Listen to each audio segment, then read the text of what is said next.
प्रणाम गुरुदेव। गुरुदेव, यहाँ पे एक सादा का प्रश्न है, क्या पुनर्जन्म होता है? क्या पिछले जन्मों से हम जो गलतियाँ करते आ रहे हैं, वही हम इस जन्म में भी करते हैं? क्या हम जन्मों और कर्मों से मुक्त हो सकते हैं? प्रणाम आप सभी को। और प्रणाम आपको भी। तीन प्रश्न है। क्या पिछला जन्म होता है? पुनर्जन्म।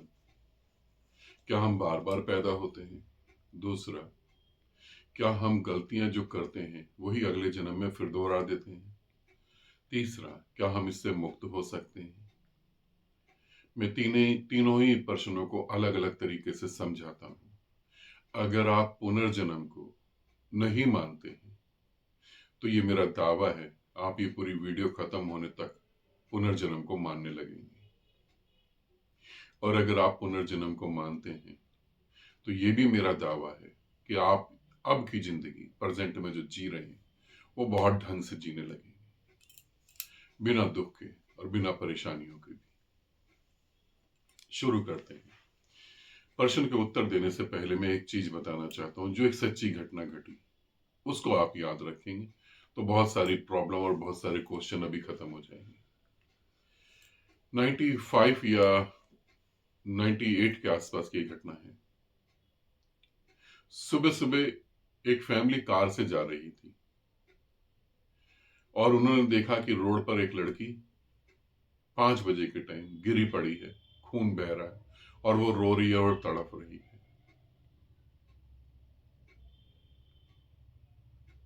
उन्होंने उस लड़की से पूछा क्या हुआ। लड़की ने बोला मेरा एक्सीडेंट हो गया, मैं सुबह दौड़ लगा रही थी, रनिंग कर रही थी और एक ट्रक ने मेरे को मारा और मैं गिर गई। शायद मैं बच नहीं पाऊंगी। मेरे घर का ये एड्रेस है, जल्दी से जाके वहां बता दो ताकि मेरे माँ बाप आए। वो फैमिली ने कार मोड़ ली और वो भागे उस एड्रेस की तरफ। ढूंढते ढूंढते एड्रेस उनको मिल ही गया और उन्होंने उस फैमिली को बताया। डोरबेल बजाई और जब वो घर में से निकले तो उनको बताया कि आपकी बेटी ऐसी ऐसी सड़क पर इस जगह पड़ी हुई है और वो रो रही है और तड़प रही है।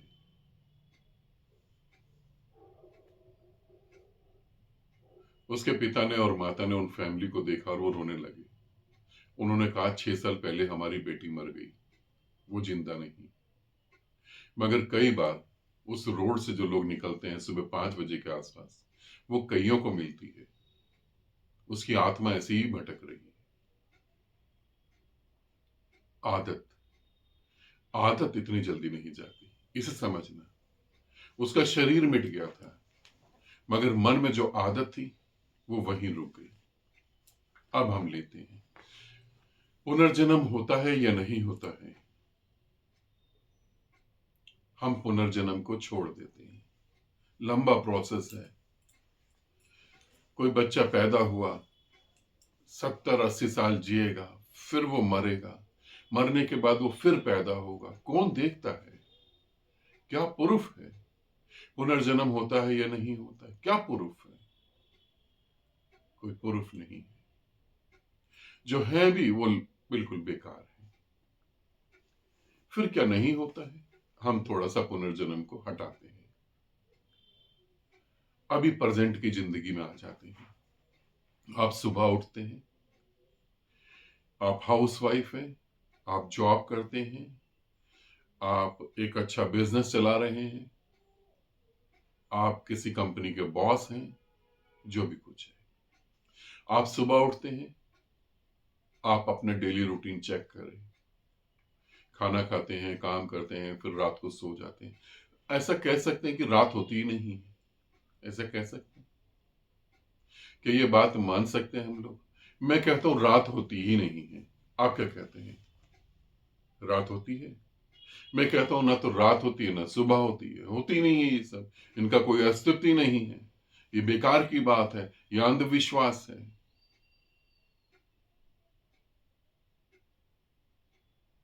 आप कहेंगे ये बेकार आपकी बात है। रात होती है गुरुदेव, सुबह भी होती है गुरुदेव। जैसे रात और सुबह होती है, इसी तरीके से पुनर्जन्म होता है। आप आज रात को सो जाएंगे, सुबह नहाएंगे धोएंगे और कपड़े बदलेंगे। और कपड़े बदलने के बाद आप क्या काम करेंगे? आप क्या काम करेंगे? आप आज सुबह उठे, आपने अपने कपड़े चेंज करे, आपने आज क्या काम करा? क्या जो आपने आज काम करा वही कल नहीं करा था? थोड़ा सोचें। कितने परसेंट ऐसा है कि जो आपने आज करा और वो कल नहीं करा था? तब आप जानेंगे कि बहुत ज्यादा परसेंटेज वही है कि जो आपने कल करा था वही आज करा है। चीज कहां चेंज हो गई? कहां चीजें बदल गई? सिर्फ कपड़े बदले, मेंटलिटी नहीं बदली ना। मेरे बच्चे कल भी थे ना, मेरी पत्नी कल भी थी ना, मेरा पति कल भी थी, मेरा गुरु कल भी था, मेरी परमात्मा की खोज कल भी थी, आज भी है। क्या चीज चेंज हो गई? क्या चेंज हुआ? ड्रेस चेंज कर दी आपने। मौत एक गहरी नींद है, और वो गहरी नींद के बाद जब आप सुबह उठते हैं तो उसको जन्म कहा जाता है। क्या हम वही गलतियां दोहराते हैं? मैं दूसरे प्रश्न पे आता हूं। पुनर्जन्म होता है नहीं होता? पहले प्रश्न का मैंने उत्तर दिया, आप अपने आप समझ सकते हैं। मैं दूसरे प्रश्न पे आता हूं।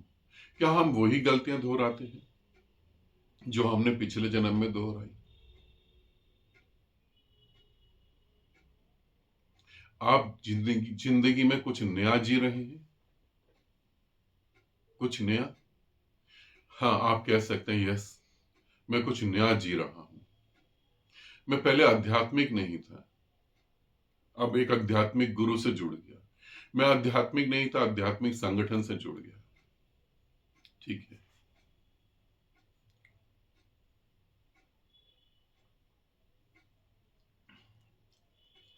आप कह सकते हैं मैं पहले नशा नहीं करता था, अब नशा करने लगा। आप कह सकते हैं कि मेरे जीवन में कहीं प्रेम नहीं था, अब मैं प्रेम करने लगा। आप कह सकते हैं कि मुझे मौत से डर लगता था, मगर अब मुझे मौत से डर नहीं लगता। कुछ नया हो रहा है। आपको ऐसा लगता है।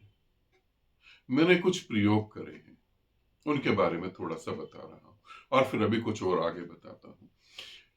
95 के और 94 के आसपास में एक व्यक्ति की मृत्यु होती है, मेरे जानकार हैं।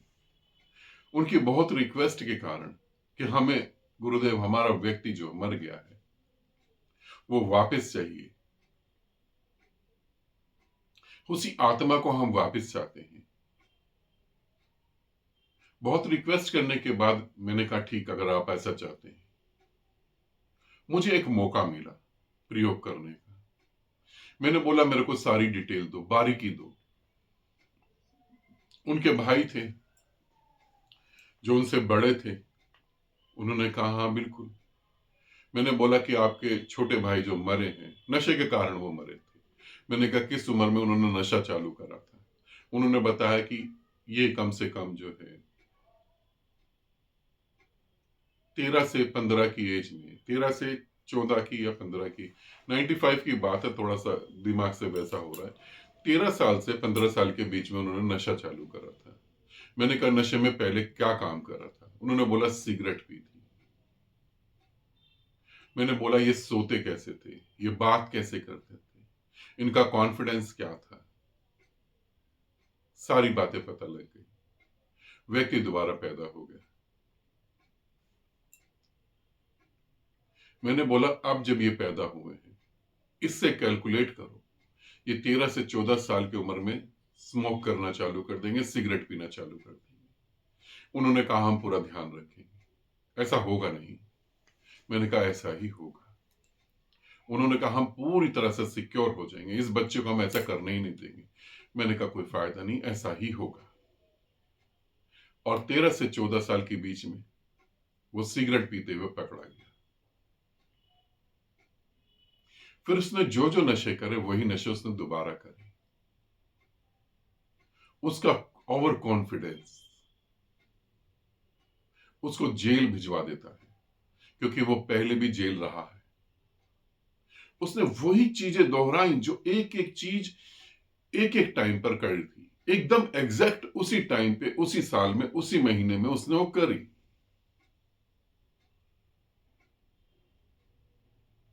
और फिर उन्होंने मुझे कहा था कि हम पूरी कोशिश करेंगे, ये नहीं करेगा हम समझाएंगे।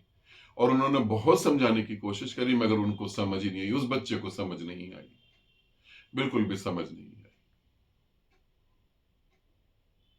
और फिर वो छोटी उम्र में नशे के कारण उसकी मृत्यु हो गई। पूरा जीवन जैसे उन्होंने जिया वैसे दोबारा जिया। यहां एक छोटी सी बात आपको बताता हूं। एक अस्तित्व का नियम है। वो नियम क्या है? जो चीज पूर्ण होती है वो सदा के लिए मिट जाती है, जो अधूरी रहती है वो पूर्ण होने का प्रयास करती रहती है।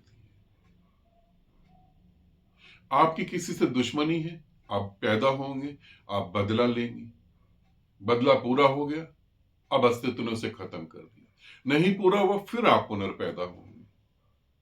आप प्रेम में हैं, वो अधूरा है, आप पैदा होंगे।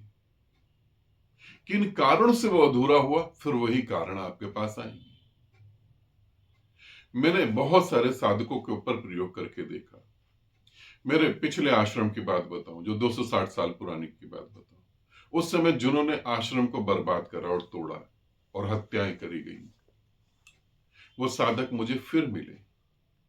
उनको मैंने समझाया भी, मगर उनका वही प्रयास, फिर मैंने उन्हें उनको दूर कर दिया कि इस बार नहीं, आप दूर रहें। वो मुझसे बहुत अच्छे से जुड़ना चाहते हैं, मगर मैं उन्हें जोड़ना नहीं चाहता। वो जानना चाहते हैं आश्रम कहां बन रहा है, मगर उन्हें कुछ पता नहीं है। आश्रम बनने के बाद भी जो ऑफिस होगा वहां पर उनकी फोटो लगा दी जाएगी और उस पर क्रॉस कर दिया जाएगा कि ये लोगों का एंट्री बिल्कुल नहीं है, क्योंकि उन्होंने वही काम करने हैं। आप जो जीवन जी रहे हैं, आप भी अपने जीवन को उसी तरीके से जी रहे हैं जैसे पहले जीते हुए आ रहे थे। कहीं कुछ भी नहीं फर्क। जैसे मैंने बताया कि हम सुबह उठते हैं, कपड़े बदलते हैं, आप मृत्यु के बाद जब पैदा होते हैं शरीर बदल लेते हैं। आदत, कहानी सुनाई थी ना मैंने भी, जो सच्ची घटना थी। आदत नहीं जाती है, ध्यान रखें, आदत नहीं जाती। आपकी आदत वही होती है, झगड़ा करने की, अहंकार बहुत हाई हो,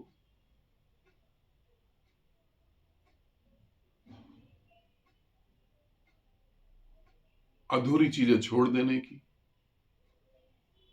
बहुत सारी चीजें। साधना में बिल्कुल ठीक चलते चलते नशा करने लगो, बहुत सारी चीजें। आप इस जन्म में अगर कुछ नया जीते हैं तो वो 25% होता है, 75% सिर्फ आप अपने जीवन को रिपीट करते हैं। हम कैसे मुक्त हो सकते हैं? अच्छा, यहां आपके मन में यह भी प्रश्न होगा, क्या हम पुनर्जन्म देख सकते हैं? क्या हम अपने पिछले जन्मों को, पास्ट लाइफ को देख सकते हैं? क्या हम पिछले जीवन को देख सकते हैं? हाँ, बिल्कुल देख सकते हैं। आप देखने में इंटरेस्टेड हो तो आप मेरे को व्हाट्सएप पे मैसेज कर देंगे और मैं आपको सारथी का नंबर दे दूंगा, क्योंकि सारथी ये काम आपको करवा सकते हैं इजीली। मेरे पास तो समय नहीं है। आप सारथी से मिलके, उनके साथ बात करके, जब भी वो टाइम दे तो आप पुनर्जन्म, अपना पिछला जन्म देख सकते हैं। कैसे हम मुक्त हो जाएं? आप सोचें कि आपके जो जीवन में घटनाएं घट रही हैं वो किस कारण से घट रही हैं। किस कारण से?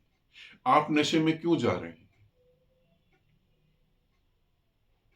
आप अपने आप को खोना चाहते हैं, अपने आप को मिटाना चाहते हैं।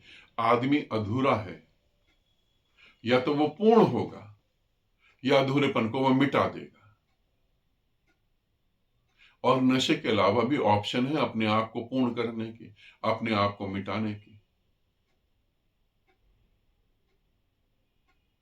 हम परमात्मा को प्राप्त करना चाहते थे, नहीं कर पाए। क्यों नहीं कर पाए? घर के प्रति मोह होगा, आज भी होगा। कहां बाधा आ रही है? जो साधक और साधिका मुझसे मिले हैं, अब वो ये नहीं कह सकते परमात्मा को कि तूने हमें रास्ता ही नहीं दिखाया, तूने हमें बताया ही नहीं। वो बहाने नहीं कह सकते।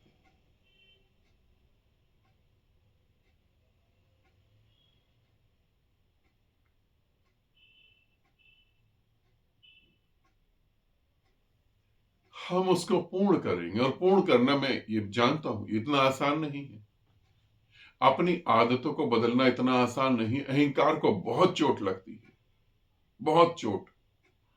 आदत बदलना, जिसने अपनी आदतों को बदल लिया, समझ लो वो विजय हो गया। उसने विजय पा ली, उसने अपने मन पे काबू कर लिया, जिसने आदतों को बदल लिया। क्यों जीवन में दुख है? क्यों आप हिम्मत नहीं जुटा पा रहे हैं? क्यों आप एक राइट डिसीजन नहीं ले पा रहे हैं? क्या ये इसी जन्म में हो रहा है? एक साधक साधना करने के लिए तैयार होता है, गुरु के पास जाता है, गुरु से बात करता है, गुरु के प्रति प्रेम में होता है, सब कुछ छोड़ने की बात करता है, सब कुछ छोड़ भी देता है, और फिर वापस फंस जाता है। इस जन्म में अगर आप साधना करने का भाव रखते हैं, ध्यान से सुनेंगे, इस जन्म में अगर आप साधना करने का भाव रखते हैं, आपको लगता है कि मुझे साधना करनी है, परमात्मा को प्राप्त करना है, ये सब झंझटों में नहीं पड़ना है, तो आपका सबसे पहला स्टेप क्या होगा? जो पिछले जन्म में हुआ था। आप किसी मंदिर में जाएंगे, किसी मस्जिद में जाएंगे, किसी गुरुद्वारे में, चर्च में जाएंगे, अपनी जाति के हिसाब से धर्म ग्रंथ पढ़ेंगे, अपनी जाति के हिसाब से मंत्रों का जाप करेंगे, अपनी जाति के हिसाब से काल्पनिक भगवान और देवी देवताओं में उलझे रहेंगे। सही मार्गदर्शन आपको नहीं मिलेगा। सही मार्गदर्शन तो जब मिलेगा जब आप भटक भटक के थक जाएंगे, जब आपके प्राण उसको पुकारेंगे, तब सही मार्गदर्शन मिलेगा। सदगुरु ऐसी किसी की जिंदगी में नहीं आता है, कई जन्मों से पुकारना पड़ता है उसको, कई जन्मों से, तब वो तुम्हारे जीवन में आता है। और हम उन्हीं आदतों के कारण फिर गवा बैठते हैं, फिर गवा बैठते हैं हम, और फिर अनंत जन्मों की श्रृंखला चालू होती है। फिर हम चूक जाते हैं। इसे समझना, एक आदमी पूरी जिंदगी पैसा कमाता है, और एक फ्लैट खरीद लिया, एक कोठी खरीद ली, एक बंगला खरीद लिया, और चाहिए, और करते करते वो मर जाता है। वो कभी साधना नहीं करता है, कभी नहीं करता वो साधना। मन में स्पर्शन ही नहीं होता। अरे इतना कमाया, 10 लाख कमाया, 2,000 रुपए मंदिर में दान दे दो। 1 करोड़ कमाया, 50,000 रुपए का भंडारा कर दो। इतना कमाया, पंडितों को खिला दो। परमात्मा को पाऊं, कभी ख्याल नहीं आता। एक आदमी सोचता परिवार बनाऊं, शादी करूं, बच्चे करूं, और इन्हीं में मस्त रहूं, और वो इससे बाहर भी नहीं निकलता। मुसीबत आती है, किसी ना किसी मूर्ति और फोटो के आगे रोने लगता है कि परमात्मा मेरे परिवार को बचाना है। मगर एक व्यक्ति परिवार को ही छोड़ देता है परमात्मा के लिए, ये एक ही जन्म में तो नहीं हो सकता ना। एक ही जन्म में कैसे हो सकता है? क्या तुम्हें लगता है एक ही जन्म में हो सकता है? नहीं। एक ही जन्म में तो तुम किसी मंदिर में जाओगे, किसी मस्जिद में जाओगे, किसी गुरुद्वारे में, चर्च में जाओगे। धर्म ग्रंथों से, धार्मिक बातों से, अपनी जाति से, अपने मान सम्मान से ऊपर उठना, ये एक जन्म की बात नहीं होती है। बहुत मेहनत चाहिए। मगर उन आदतों को ना समझने के कारण फिर गिर जाते हैं उस गड्ढे में, फिर गिर जाते हैं। मेरे पास अच्छे अच्छे साधक मेरे से जुड़े, जो मेरे पिछले जन्म में जुड़े हुए हैं, और जब मैं उन्हें समझाता हूं, उन्हें बताता हूं, फिर वो वही गलती कर देते हैं। और फिर मैं उन्हें बताता हूं तो वो बोलते हैं कि नहीं, हम तो ठीक ही हैं, प्रेम तो आपसे भी करते हैं, और आप ही कहते हैं ना, प्रेम जब करते हैं तो सभी से प्रेम होता है। अब तर्क की तो बात अलग है। मैं तुम्हें बहस करके, तुमसे जबरदस्ती तुम्हें यह मनवा तो नहीं सकता कि तुम गलत हो। परमात्मा बिल्कुल साइलेंट होता है, वो स्वीकार कर सकता है। तुम गलत हो तो भी ठीक है, यात्रा तुम्हारी लंबी होगी, मेरी थोड़ी ना होगी। तुम पछताओगे, तुम रोओगे, मैं थोड़ी ना रोऊंगा। मैं तो स्वीकार कर रहा हूं, अभी नहीं किसी और सदी में सही। मैं तो अब भी आनंदित हूं। अभी जब मैं वीडियो बना रहा हूं, मेरी तबीयत बहुत ज्यादा खराब है, शरीर बिल्कुल खराब है एकदम से। टैबलेट खाकर वीडियो बना रहा हूं, मगर फिर भी मैं आनंदित हूं। जो अपने शरीर की पीड़ा को पीड़ा ही नहीं समझ पा रहा, तुम्हारी उस स्थिति को कैसे वो समझेगा? वो स्वीकार कर लेगा, ठीक आ जाओ, कोई बात नहीं। तुम क्या कर रहे हो? तुम वही चीजें दोहरा रहे हो। उसे समझो। नहीं समझोगे तो ये जीवन पूरी तरह से बर्बाद हो जाएगा। और तुम्हें ऐसा लगता है कि नहीं, ये सब बातें बेकार की हैं, मुझे प्रैक्टिकली करना चाहिए कुछ, तो तुम सारथी से बात कर सकते हो। क्योंकि मैं खुद बातों पर भरोसा नहीं करता, मैं भी प्रैक्टिकली और प्रूफ पे बात करता हूँ, रिजल्ट पे बात करता हूँ। वीडियो थोड़ा लंबा हो रहा है, मुझे पता है,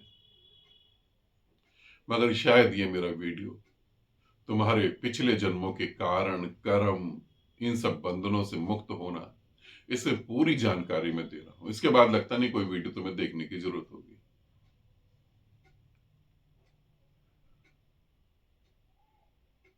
फिर हम मुक्त कैसे हों? छोटी सी बात समझो, हम मुक्त कैसे हों? तुम बंधन में क्यों बंधे हो? छोटा सा मेरा प्रश्न अपने से पूछो, तुम बंधन में क्यों बंधे हो? अपने अहंकार के कारण, अपने मोह के कारण। परमात्मा ने तुम्हें बंधन में बांधा ऐसा तो नहीं, अपने अज्ञान के कारण। कौन तुम्हें मुक्त करेगा? तुम ही तो अपने पांव की बेड़ियां खोलोगे ना। गुरु तो मार्ग दिखाएगा, गुरु शब्दों से बताएगा, बेड़ियां तो तुम्हें ही खोलनी पड़ेंगी। मेरे परिवार के साथ अच्छा हो जाए, मेरे भाई के साथ अच्छा हो जाए, ये हो जाए, वो हो जाए। भाई मुझे बांधता है, मैं तो बंधना नहीं चाहता। रात भाई मुझे बांधता है, मैं बंधना नहीं चाहता। सच में, सच में ये ऐसे ही हो गया जैसे एक शराबी कहे कि मैं शराब पीना नहीं चाहता, लोग मेरे मुंह में जबरदस्ती डाल देते हैं। सच में जीवन बहुत कीमती है, और गुरु से मिलना ये सौभाग्य है, ऑप्शन नहीं है। हम सोचते हैं ये ऑप्शन है, ये नहीं तो कुछ और नहीं, ये सौभाग्य है। और हम सौभाग्य को दुर्भाग्य में बदलने की कई बार कोशिश करते हैं, और वो आदत को मजबूत कर लेते हैं। इसे समझना, इसे अच्छे से समझना। तुम्हारे प्राण किस चीज के लिए तड़फ रहे हैं, उसे तुम भीतर से अच्छे से जानते हो, मुझे बताने की जरूरत नहीं है। ठीक है, वीडियो मेरे को लगता है बहुत ज्यादा लंबा हो गया होगा, तो बस इतना ही। और थ्योरी नहीं, प्रैक्टिकल करके देखो तो पता लग जाएगा। और मुझसे जो जुड़े हुए साधक साधिकाएं हैं, उनको तो मैं यही कहना चाहूंगा, बहुत सारा प्रेम आप सभी को। आनंदित रहें और सदा खुश रहें।